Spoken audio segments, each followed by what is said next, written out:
So anyway, I'm very happy to be here, and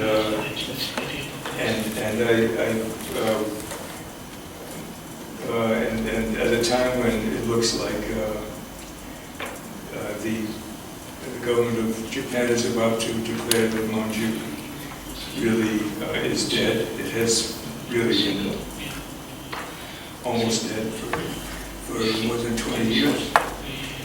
And so I'm trying to give some historical perspective on this development. And going back to when I became involved with this issue 42 years ago, when the U.S. Atomic Energy Commission was projecting that by today, the U.S. would have 300, equivalent of 3,000 nuclear reactors operating. I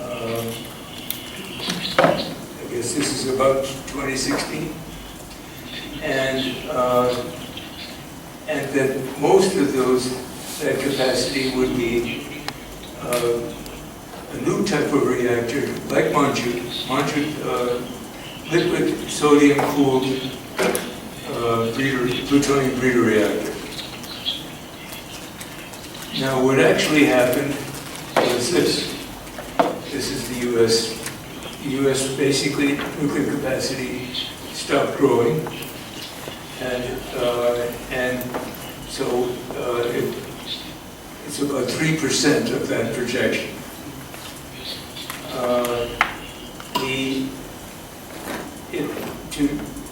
And there were two mistakes that were made by the Atomic Energy Commission when it made this projection. One was that that basically the U.S. electricity would be supplied almost completely by nuclear power by now. Today it's about 20%. But the other mistake was the assumption that the U.S. electricity consumption would continue to double every 10 years. And in fact, it's only had about one doubling since instead of having 4 doublings, it's had about 1 doubling. And so if nuclear power were to provide all of the electricity in the United States today, that's how much would be required. So the amount that was being projected for the United States would be enough to power the whole world today. So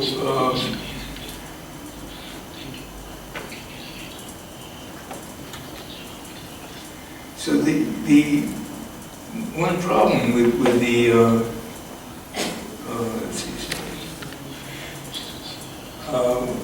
one problem with the technology, we don't today. There instead of having thousands, and there were similar projections being made for the world at that time. The IEA was making such projections. I remember talking in the late 1970s to somebody from Brazil who said that they would have 20 breeder reactors by the year 2000. So the U.S. started this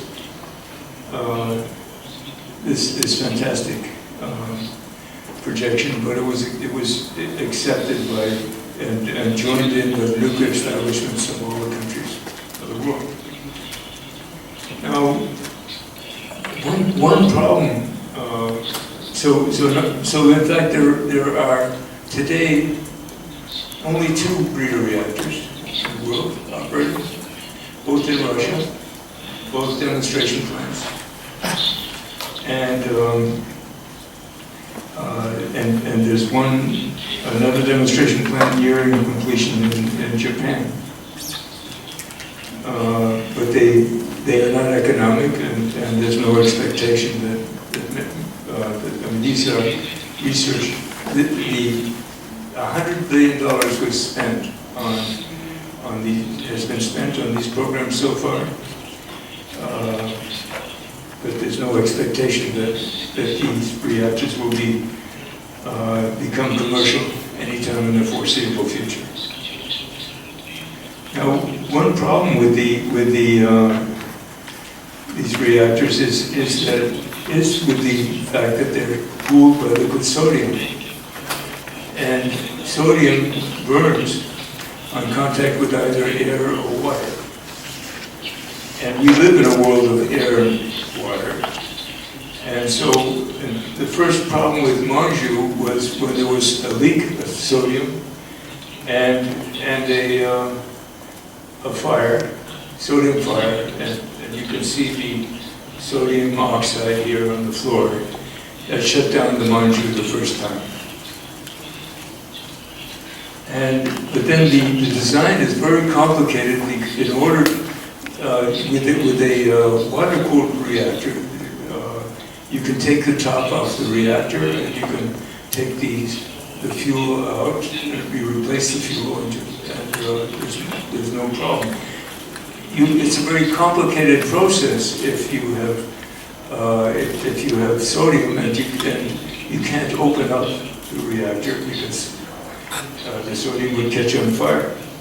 And so there's a very complicated apparatus in the Monju and the machine to try to do this all without contact with the air. And the second accident in 2010 was when part of this machinery fell into the reactor. So the Monju never really operated. But this was not exceptional. Other countries had similar experiences. And this is a part of the reason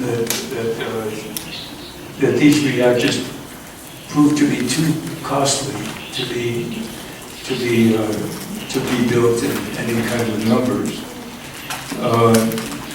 They are more expensive than the kind of reactors, the water-cooled reactors that exist today and are operated commercially. And they also are less reliable. And the average water-cooled reactor in the world today operates about 80% of the time. And you can see that these reactors operated, if at all, Monju didn't operated I guess 1% of the time,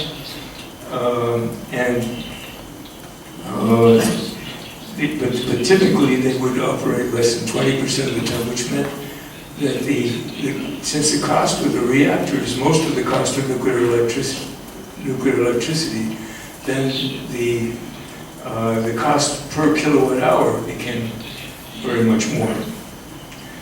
Now this problem with sodium-cooled reactors had been understood long before, but the enthusiasm of the nuclear engineers sort of kept this dream alive. The first water-cooled reactors were built by the United States for submarines, and the leader of that project was Admiral Hyman Rickover, and he thought that the sodium-cooled reactors would be, were very impressive, very compact, and so he thought that maybe we should put one into a submarine. And so the second U.S. nuclear submarine actually had a sodium-cooled reactor in it. But it caused so much trouble that he removed, when it came back, the reactor was removed and it was replaced by a water-cooled reactor. And Admiral Rickover said, this is 60 years ago. So it described the situation that finally ended the Monju, and has ended the stories of the other sodium-cooled reactors that have been built. So sodium-cooled reactors are expensive to build, complex to operate, susceptible to prolonged shutdown as a result of even minor malfunctions and difficult and time-consuming to repair. And you can see the evidence here, except with the exception of Russia's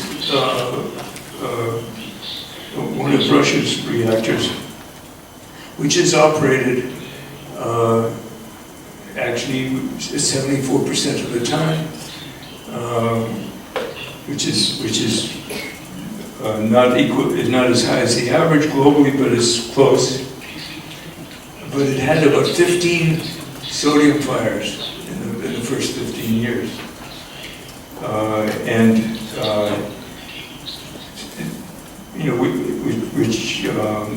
the fact that they kept putting it back on and operating it, I think, indicates that they had a different attitude, very different attitude toward reactor safety than Japan.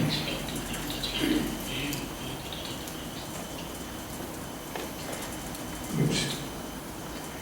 So today, instead of the sodium-cooled reactors being the dominant reactor in the world, they only account for 0.4% of the global nuclear capacity. There's one very small reactor in China, which has not operated hardly at all. So the connection with reprocessing is that the spent fuel of the breeder reactors, these reactors were going to be fueled with plutonium and to produce more plutonium than they consumed. And that would work. Our current generation reactor, the water-cooled reactors, the primary fuel is uranium-235. It's a chain-reacting isotope of uranium, but it only is 0.7% of natural uranium. So the current generation of reactors only use efficiently that very small part of uranium. And in effect, the plutonium breeder reactors would use the 99.3% of uranium as a fuel. It's the U-238. It's not, the isotope is not chain reacting, but the breeder reactor would turn that fuel into chain reacting plutonium. And so that was the dream, the basis of the dream of the nuclear engineers, that this reactor would become, would solve the energy problems of humanity for thousands of years.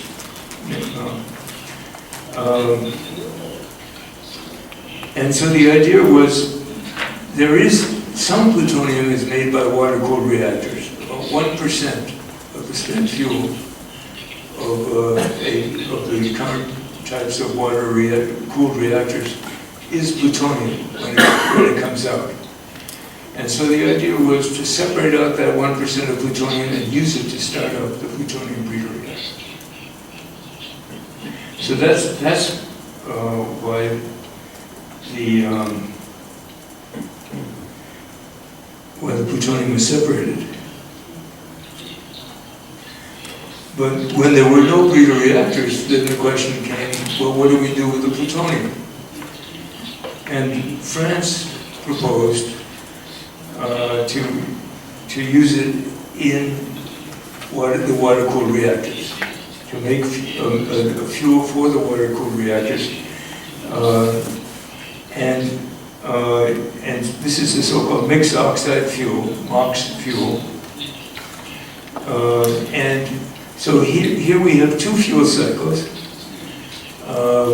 One fuel cycle that is used by 25 countries in the world, which is just you have low enriched uranium fuel that's somewhat enriched in the chain reacting isotope of uranium, U-235, to about 4 or 5%, and then it goes into the reactor, and then it's stored at the end, after being in the reactor.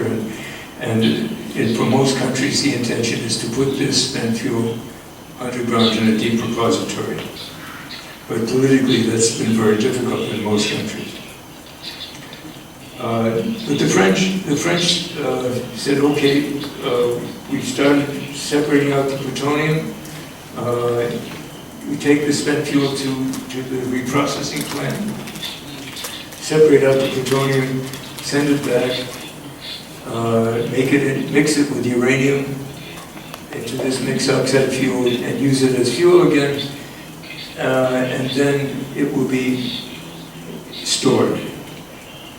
You couldn't send it around, use it more than once, because the water-cooled reactors only fission some of the isotopes of plutonium, not all of them. But this makes the radioactive waste problem much more complicated. With the spent fuel, you have one type of radioactive waste. Here you have many types being created by this fuel cycle.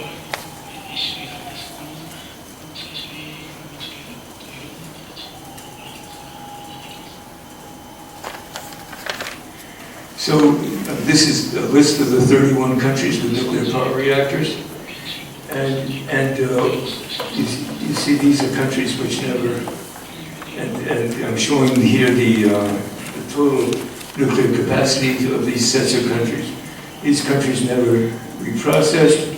These countries reprocessed or sent their spent fuel to France or Britain or Soviet Union or Russia to be reprocessed, and then stopped, because when they saw that there were going to be no breeder reactors, let me just go back let me just finish this. And then these are the countries which reprocess, or in the case of the Netherlands, which has one small reactor, it actually sends its spent fuel to France for reprocessing. I should have. Let me just go back to this slide. What is accomplished by this recycle of this use of plutonium in this mixed oxide fuel is you save some low-enriched uranium fuel, about 12%. Is what France has saved. But the cost of each kilogram of that fuel, which is equivalent to a kilogram of low-enriched uranium fuel, is 10 times the cost of low-enriched uranium fuel. It's so expensive. The reprocessing is so costly that it's so this is certainly not an economic activity. If you pay 10 times as much for substitute fuel, and it doesn't save that much low-enriched uranium or uranium. And this in Japan, of course, this has not really worked on an industrial scale yet in Japan. The plans still are to do the same thing.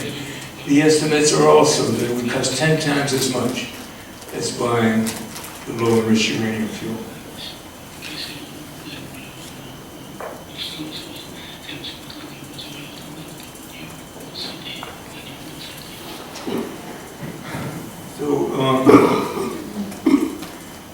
So this is what is done in Japan, in France, what is planned in Japan.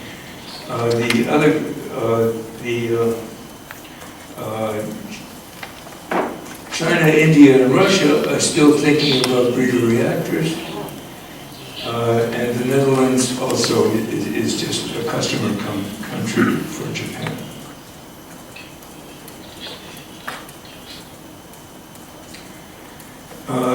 Now, since for a time, France, which has been leading this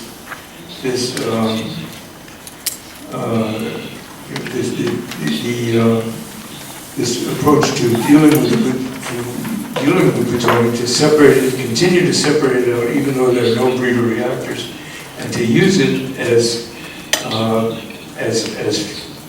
in this mixed oxide fuel for water-cooled reactors. For a time, it made some economic sense because other companies were paying France to reprocess their fuel, especially Germany and Japan. So even though it cost a great deal, at least France was getting money from other countries. But then the other countries canceled their reprocessing contracts, and then Areva, France's company, which does the reprocessing, went to trying to sell reprocessing plants. Areva tried to sell, almost sold the reprocessing plants to the George W. Bush administration. Some of us were able to explain to Congress how costly that would be, and so they didn't succeed. It looks like Areva has come to an agreement with China to sell a reprocessing plant. Of course, France designed the Rocasio reprocessing plant. And it's also been selling these mixed oxide fuel fabrication plants. Again, designed the Rocasio plant, which is being built as Rocasio, did sell the U.S. a mixed oxide fuel fabrication plant to get rid of the U.S. excess weapons plutonium. The plant became so expensive that the U.S., the Obama administration has been trying to abandon that project. And the UK is still discussing how to get rid of its plutonium.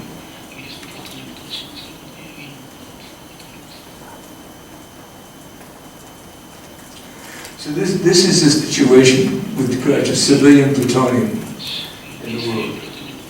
Because there's no breeder reactors to use it, it's been increasing as the separation has gone on. Even in France, even though France has been recycling a great deal of its separated plutonium, its stock has been increasing. Japan has not been successful yet in using its plutonium in MOX. Russia has this breeder program, but it's very slow. They just finally made the first plutonium fuel for a new demonstration breeder reactor. The UK has not used any plutonium and is now trying to figure out what to do with its used stock of plutonium. And these are the customer countries, which were Germany, Switzerland, the Netherlands, Belgium, in Europe, which did not renew their contracts, and therefore they're getting rid of their plutonium. They have had these MOX programs, and they have been getting rid of their plutonium, and they're not separating any more out, so that their stockpiles are going down. Now this has been a concern for me and other people who worry about nuclear weapons for 40 years, because plutonium is a weapons usable material.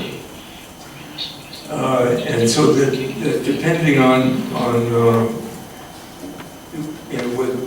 what number you use for the amount of plutonium in a nuclear weapon, this is 30,000 to this quantity is 240 tons, would be enough for 30,000 to 60,000 nuclear weapons. So this has been why, one reason why this has been such a controversial activity.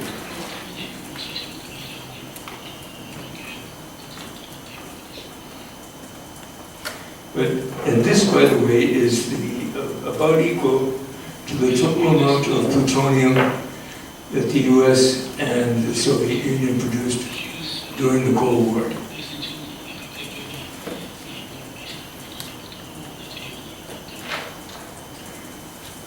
Now the justification for separating plutonium for breeder reactors no longer exists because there are, no significant number of breeder reactors. But there is now another argument, which is one of the arguments in Japan and in France that is made, and the argument is that plutonium is too dangerous to bury.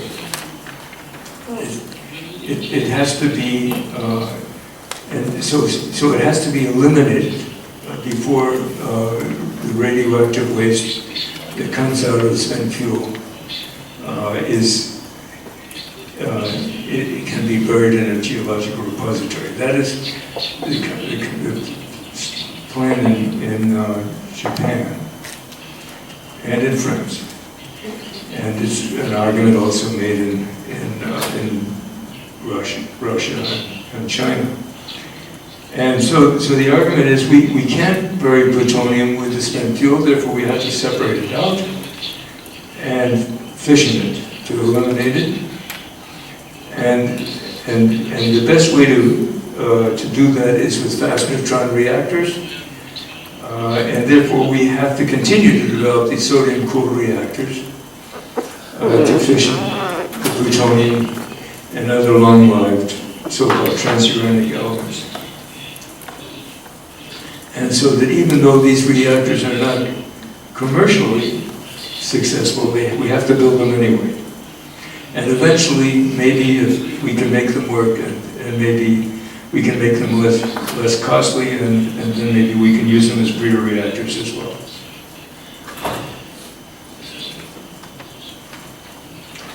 Well, that argument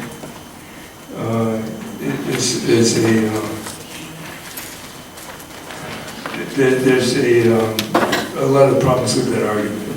One problem is that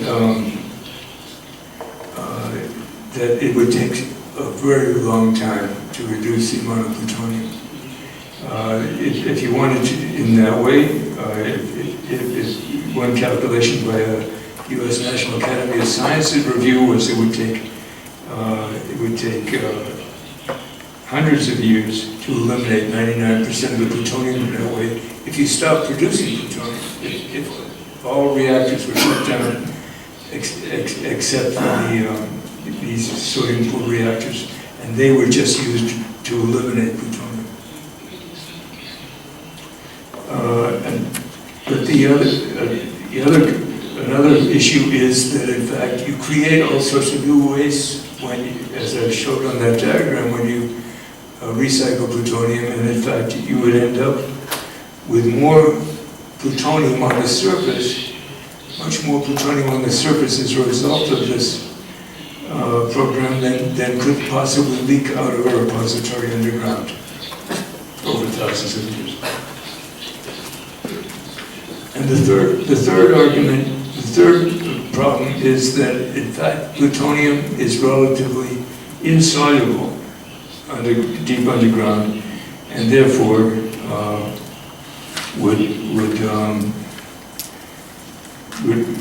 is not much of a danger to the surface. And so let me just go into this argument a little more deeply. I'm going to skip that. This is a diagram of the benefits of. This shows the toxicity, the relative toxicity of spent fuel as a function of time, and the reduction in the toxicity if, in fact, you eliminated the plutonium. You see something interesting, by the way, that the toxicity would already be only 10 times larger than the toxicity of the original uranium, of the uranium that's in the reactor, in the spent fuel. And of course, the uranium came out of the ground, underground,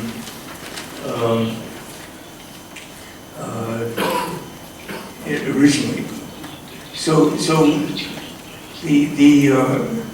toxicity is, in any case, not a good measure to the threat of of a geological repository with spent fuel to the surface. You see, there are many toxic materials deep underground. There is uranium.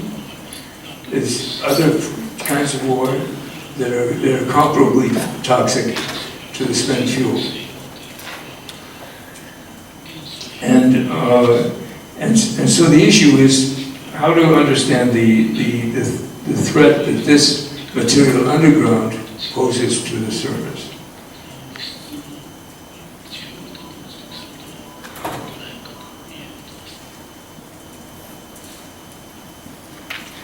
Now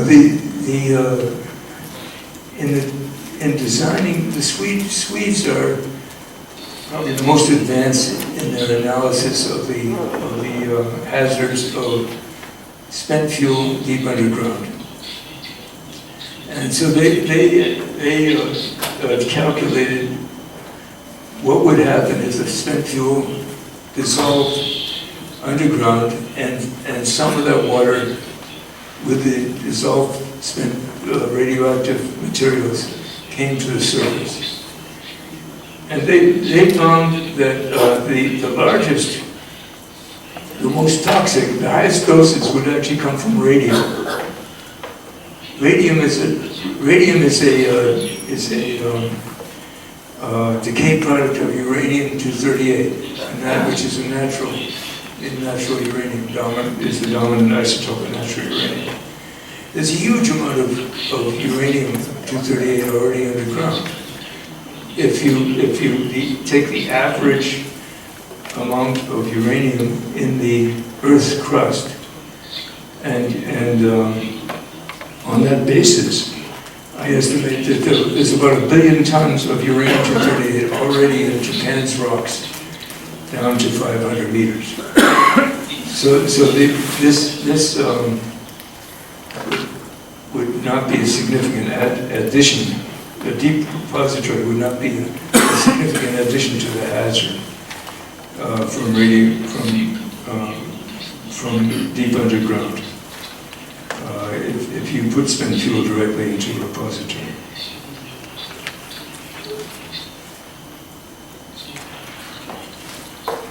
And in fact, there is an emerging consensus among the experts on radioactive waste that reprocessing and eliminating plutonium is not as significant, it's hugely costly,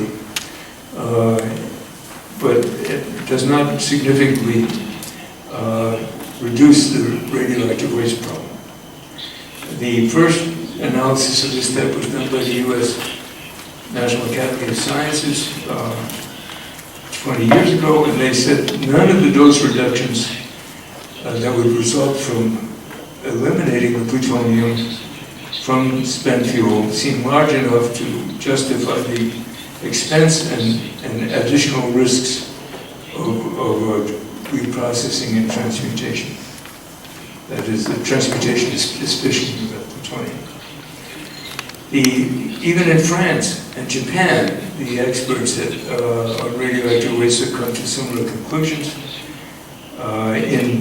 In Japan, the advisor, the leader of the METI Technical Working Group on Radioactive Waste Disposal said if our aim is not to use the resources, that is, if we're not going to have breeder reactors, if we're not going to commercialize reactors like Mon Ju, then it would be better to dispose of the waste directly without reprocessing.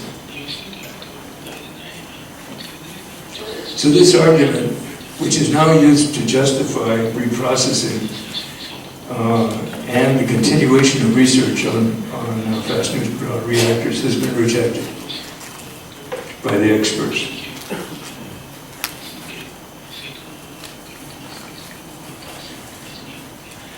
also, reprocessing is dangerous. We've already had one major accident at a reprocessing plant. This was in the Soviet Union 60 years ago.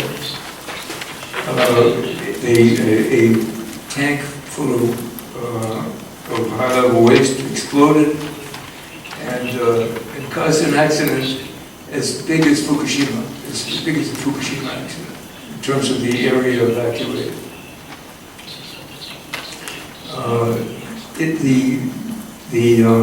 Of course, the Soviet Union was a closed society, and they did not say anything publicly about it.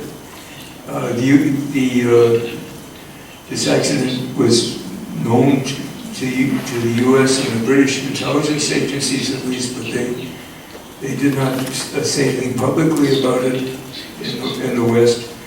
And the speculation is that they did not want to alarm the West about about the reprocessing activities that were taking place in the West.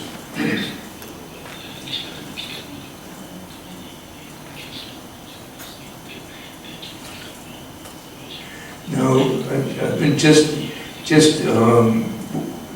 talking about the activities in other countries in this region. About a few weeks ago, I went to both Seoul and to China to discuss this issue. In South Korea, the Korean government has been demanding of the United States the same rights to reprocess as Japan.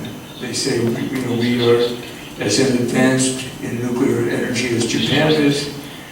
We should have the same rights as Japan. The U.S. has been resistant, and they have agreed to a joint study, which is supposed to be completed in 5 years, and then I suspect the argument will resume. In China, China is interested in acquiring technologies, and so it has, as I mentioned, proposes to buy a new reprocessing plant like Rocasio from France.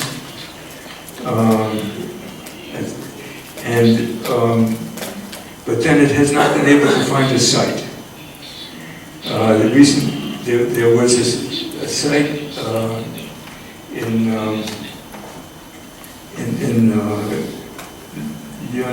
Yungang city that where the local population has rejected the idea of hosting a reprocessing plant. So the situation in China is very early, and I think if Japan,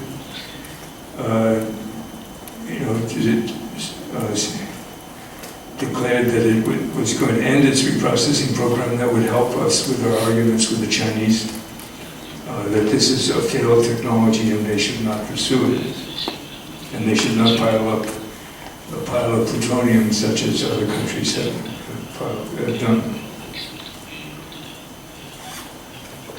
So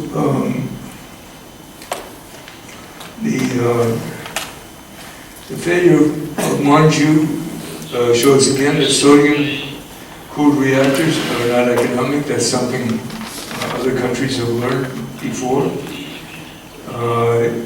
In the UK, reprocessing is finally being abandoned. And the interesting reason is that in the UK, France's electric utility, Electricity de France, operates the UK nuclear power plants, and did refuse to pay for reprocessing in the United Kingdom. In France, it's not allowed to refuse to reprocess, and so the government forces it.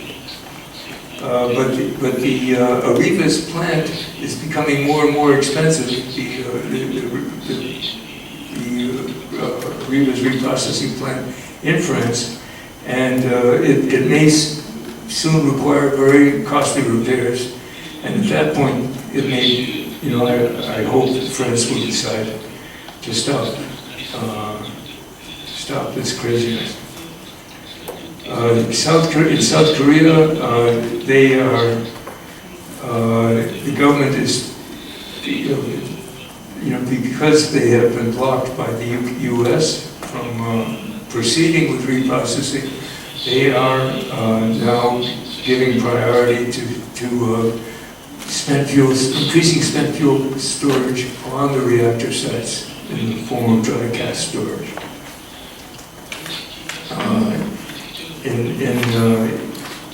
In Japan, the program is going forward. In China, or there's an attempt to continue the program in China also. But I think it's getting more and more difficult to keep these programs going, and so I hope that the